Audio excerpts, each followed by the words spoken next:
Hey guys, it's kind of cold and ugly outside today, so I thought I'd make another video on a few of my coins that I've collected over the years. These are pennies, all large cent pennies from the 1700s and 1800s. You know, back in them days, a penny would buy a lot. You know, a penny back then probably would buy a bale of hay, gallon of milk, possibly a pair of shoes. To find out, you'd have to do a little research, you know, to know what it would do. Here's the oldest coin I've got, period. This is 1798 large cent. It's not in the best condition in the world, but something that old, you know, would be tough for it to be. I bought this coin when I was, gosh, I've had this coin probably 30 years, 25 years. I give $30 for it back in the 80s. I haven't checked to see what it would be worth now. But that is an old date. When you get into the 1700s, you're looking at older coins. That coin floating around right there when Paul Revere made his special ride. It's possible Paul Revere handled that coin. Not likely, but possible. 1798, how old would that be? That's 216 years old. Next to it, I have 1818 large cent, which is the year Paul Revere died. You know, Paul Revere was around nearly 22 years after this coin was made, the 1798. I believe he was born in 1735 and died in 1818, which was a heck of a life. To be no doctors and medicine, you know, like there wouldn't have been in that time. 1819, this is the first large cent I ever bought. I bought that one when I was just a kid. I was 16 or 17 years old. Had a hole drilled in it. Would have bought it anyway. I wished it hadn't have had the hole drilled. This camera's not much. You're not going to be able to see much, tell much about these coins, other than they are somewhere between the size of a quarter and a half a dollar modern day size coins. Next one, we're getting a little better now. We're getting newer in age, so the grade of them is going to get better. Here's a large cent, 1837. I bought it in extra fine condition.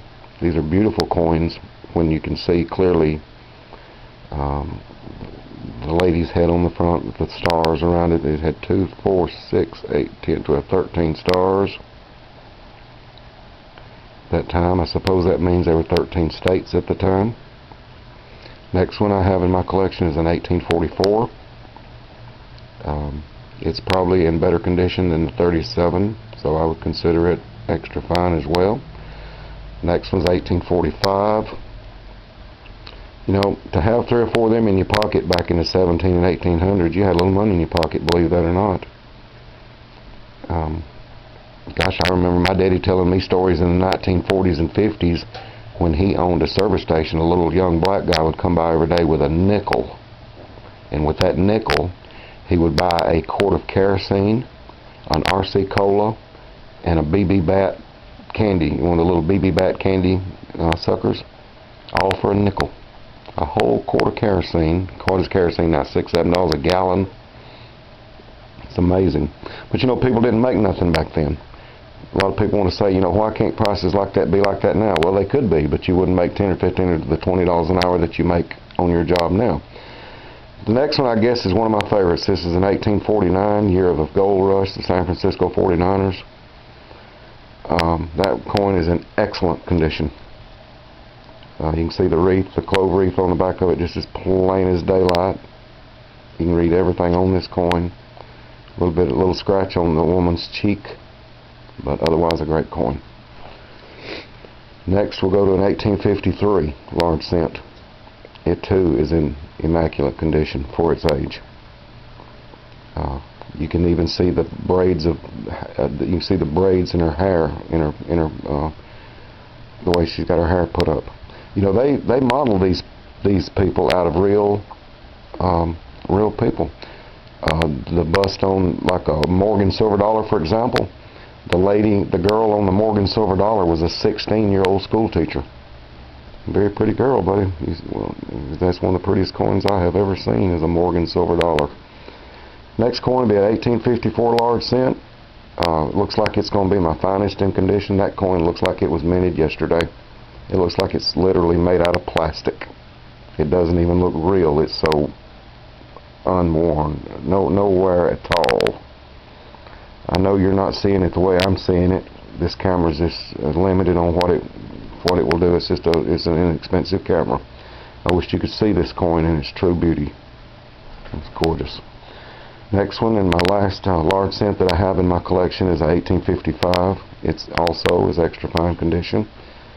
A little bit of damage. It's got one scuff mark on one side, one flat spot right there, where it's been pinched or got in between something.